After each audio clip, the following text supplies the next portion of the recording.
Boa tarde, meninos. Hoje a nossa aula é uma revisão, tá? E é para as turmas do oitavo e do nono. É a mesma aula, porque estrategicamente, a partir do nosso último encontro, eu percebi que ainda tem muita gente fazendo confusão com as figuras de linguagem. Então, o que eu vou fazer? Eu vou estar trabalhando de 4 em 4, que eu acho que fica melhor, tá? Para que a gente vá fixando as características de cada uma figura. São muitas figuras e aí eu vou trabalhar bem devagar, não se preocupem, porque o meu interesse é que vocês aprendam. Então, vamos começar. Nós estamos trabalhando figuras de linguagem e quando a gente fala de figura, nós estamos falando de algo que representa a ideia do que eu quero dizer na minha fala, na minha comunicação. E muitas vezes as palavras que nós usamos no nosso contexto do dia a dia, ela tem sentido conotativo ou denotativo. Mas o que é a conotação? Ela é aquele sentido representativo ou figurado. O que é um sentido figurado? Né? O que é figurado? É algo que não é real. É algo que real no sentido de ser aquele significado. Porque quando eu falo assim, deixa-me ver uma frase. Eu pensei numa coisa, mas é muito pejorativa, é muito pesado, não. Pensar uma coisa mais séria, mais clássica. Minha mãe esbraveja como uma gralha, né? A minha gralha é uma ave. Não tem como eu dizer que a minha mãe é uma ave, ela é ser humano. Então eu usei a expressão como uma gralha para comparar a mãe com esse pássaro, tá? Então vejam que a palavra gralha foi empregada no sentido conotativo, ou seja, figurado, já que mãe não é pássaro, mãe é ser humano.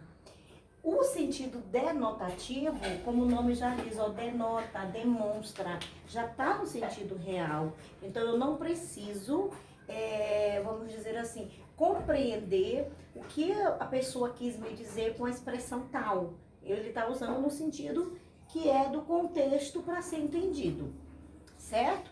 Então a conotação é a expressividade no sentido figurado e a denotação é a expressividade no sentido real, no sentido literal, no sentido próprio que já se usa lá no dicionário. E a conotação e a denotação, elas vão fazer parte dessas figuras de linguagem de outras. Então, certas vezes a gente usa a conotação em umas e outras a gente usa a denotação. E aí a gente precisa perceber que não dá para decorar, não é para decorar, não funciona decorando. Funciona como? Entendendo e memorizando. O que é memorizar, o que é decorar? Decorar é gravar, e aí você grava por um período de tempo e esquece. O que é memorizar? É buscar guardar, é buscar esquematizar aqui na sua mente, para posteriormente, daqui a algum tempo, quando você precisar, ver aquele insight, né? Ah, lembrei, né? E aí você vai lembrar de quê? Da característica de cada uma, não aquele conceito enorme de cada uma, e não exemplos também, tá bom? Porque tem gente que quer decorar e não vai, é muita figura. Para facilitar, nós vamos memorizar características de cada uma. Então vamos mais uma vez estar falando de metáfora, metonímia, comparação, hipérbole, que é novo, essa figura aqui, tanto para o nono quanto para o oitavo. Como as figuras de linguagem nos dois livros, elas se repetem muito, eu decidi fazer uma aula só pegando algumas figuras. Então, metáfora, todo mundo já sabe que o foco dela é comparar e afirmar. Então, meninos, é isso que vocês têm que tentar memorizar. A metonímia, né? Observe que eu posso fazer comparação de metáfora com a própria comparação. Então, metáfora, ela faz duas coisas. Comparação, só compara. A gente vai dar uma paradinha bem aqui, porque na última revisão com o nono ano, muita gente estava fazendo confusão e tiveram um pouco de dificuldade. Então, prestem atenção que quando eu falo em afirmar, eu estou dizendo que na oração precisa aparecer o verbo que indica essa afirmação, que é o é no singular ou são no plural. É alguma coisa como se eu dissesse, ela é isso, mas ela se assemelha, tá? Metáfora. E quando eu digo só se assemelha, comparação. Não tem como errar, tá? E se tiver que fazer um exemplo, vamos lembrar dessas características. Vamos já para a metonímia, vamos pular aqui para a hipérbole. Vocês lembram que tem um supermercado no São Francisco, Hiperbompreço? A palavra hiper, ela já traz a ideia de exagero, de grandeza, né? Hiperbompreço é um preço muito baixo, fora do normal. Então, hipérbole é uma expressão de exagero que nós utilizamos na nossa fala. Então, quando eu falo a ideia de que eu estou morrendo de fome, ninguém morre, né? Se bem que morre de fome, sim. Mas quando eu falo assim, estou morrendo de fome no horário do almoço, esse intervalo de tempo não mata ninguém de fome. A ideia, no contexto mais compreensível, é a gente pensar assim. É uma coisa meio louca, mas a gente tem que pensar. Quando eu digo estou morrendo de fome, né? Eu estou dizendo que naquele curto espaço de tempo, eu não estou mais viva. A fome já me levou para o outro plano. Não é verdade, porque eu continuo falando, eu estou ali, tá? Então veja um certo exagero. Quando a gente diz assim, eu estou te chamando há 10 horas, né?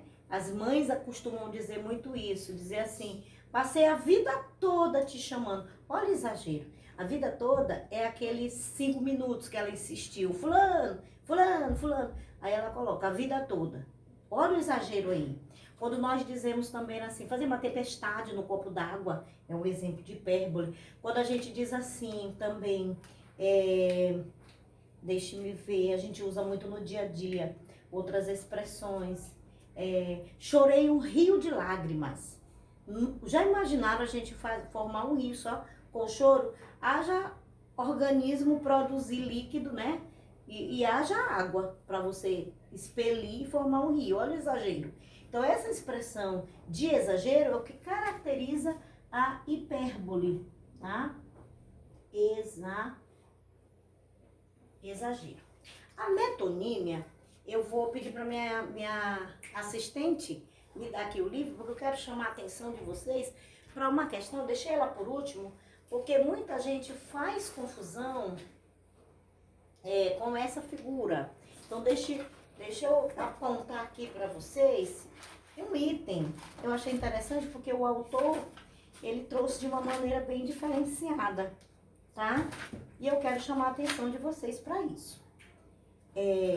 Olha só, ele colocou, né, um exemplo especificando como é que a metáfora pode se apresentar. E é muito importante a gente chamar a atenção para isso. A metonímia, não é metáfora, a metonímia. Ele colocou aqui no livro, como conceito dele. É uma figura de linguagem muito comum nas interações em diferentes campos das relações humanas. Consiste na substituição de um termo por outro termo, fazendo uma relação de interdependência ou de proximidade dos significados. Existem vários tipos de metonímia, por isso que eu deixei ela por último. Então vamos aos diferentes tipos de metonímia, né? A ideia vai ser sempre essa, de trocar, né, um termo por outro que tem essa proximidade de significado.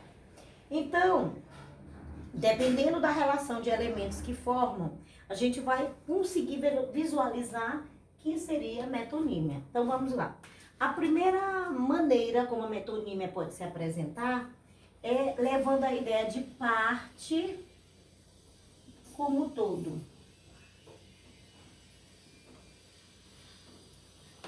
A segunda, vamos a um exemplo logo, parte como todo. Você já viu que a gente diz assim, seu João vendeu 10 cabeças de galos. Olha só, cabeça é uma parte. Ele não vendeu só a cabeça. Por isso que muitas vezes a metonímia aparece nas tirinhas, nos cartuns, porque ela causa um humor, né?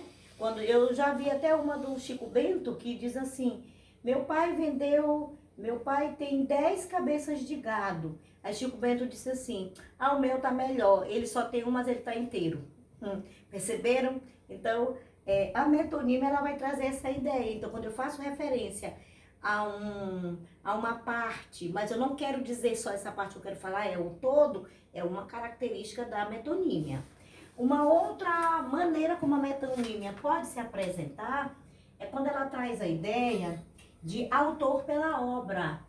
Quando eu coloco assim, autor pela obra.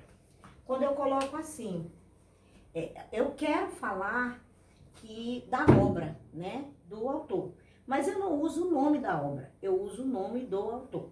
Exemplo, adoro os romances de Clarice Lispector, né?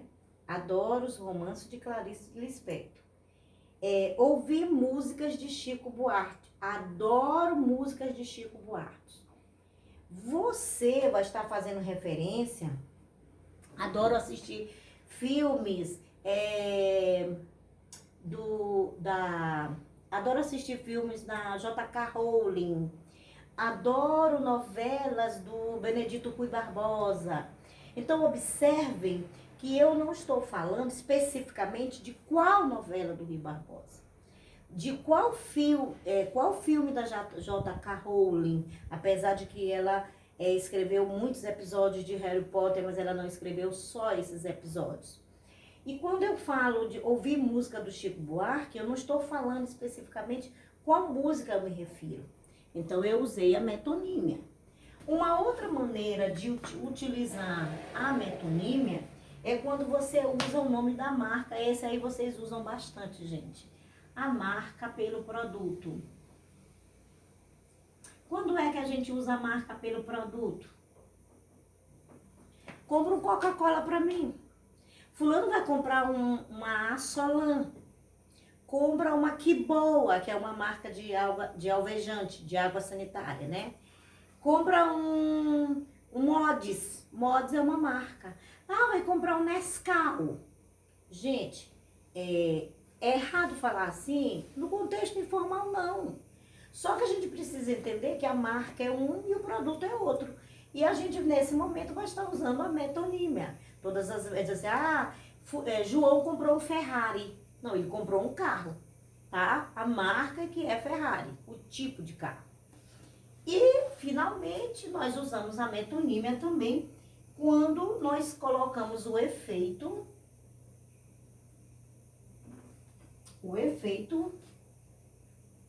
pela causa.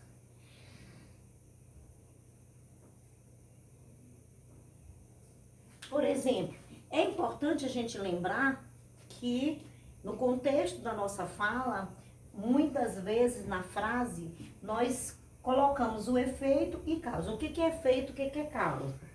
Causa é o que leva a acontecer alguma coisa e efeito é o que acontece a partir disso. Por exemplo, quando eu digo assim, João ficou reprovado porque não fazia nenhuma atividade de casa.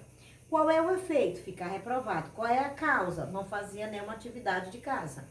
Quando eu falo também, Maria adoeceu de tanto comer gelo. Desculpe, de tanto chupar gelo. Ninguém come gelo, chupa. Maria ficou doente de tanto chupar gelo. Qual foi a causa, né? Chupar o gelo que causou. Mas causou o quê? A doença de Maria. Então, a gente vai observar que quando nós colocamos efeito pela causa, eu vou estar usando a figura da metonímia. Deixa eu usar o exemplo que o autor destaca aqui. Por exemplo, ele colocou, respeite meus cabelos brancos. Professora, eu vou destacar a frase bem aqui. Ó, respeite meus cabelos brancos.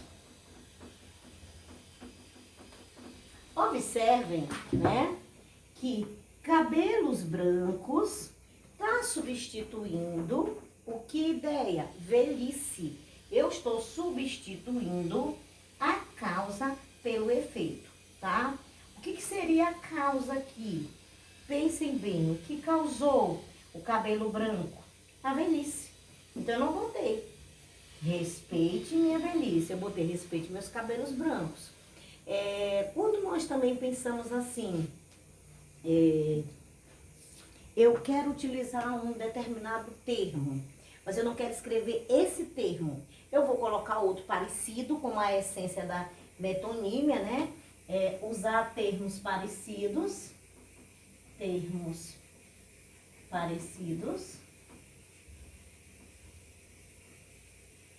para fazer referência a quê? Ao efeito no lugar da causa. Não ficou claro? Vamos mais uma vez. Eu não vou colocar o efeito e a causa. Eu vou colocar o efeito no lugar da causa. O que é isso? Eu vou usar uma expressão que substitua uma outra ideia, que foi o que coloquei aqui, ó. Respeite meus cabelos brancos. Esse aqui é a causa, né? A velhice causou cabelo branco. Em vez de eu falar velhice, eu coloquei cabelo branco. Fica subentendido o que eu quero dizer. Eu vou ter que interpretar essa ideia. Então, eu não estou falando de cabelo branco, eu estou falando de velhice, de tempos de vida vivido. Tranquilinho, turma? A atividade que eu vou mandar para casa, vocês vão exercitar essas ideias, mas junto a essas atividades, lá na próxima avaliação, que vai ser na quinta-feira, lá na quinta-feira, que é amanhã, né, nós vamos ter atividades, em que eu vou diversificar, eu não vou fazer atividade no livro, hoje vai ser livro, amanhã vai ser atividade diversificada, eu vou estar fazendo, quem sabe, um quiz, não sei, ou quem sabe, uma atividade no Google, né, formulário do Google, ou mandando vocês analisarem algumas, ou assistindo a um vídeo, uma propaganda, não sei, eu posso fazer uma dessas coisas para estar enfatizando as figuras de linguagem. E aí vocês vão perceber que dúvidas vão ter a partir mesmo de hoje, para na próxima aula a gente enfatizar outra revisão e poder assim avançar. Vamos à atividade de casa, preste atenção.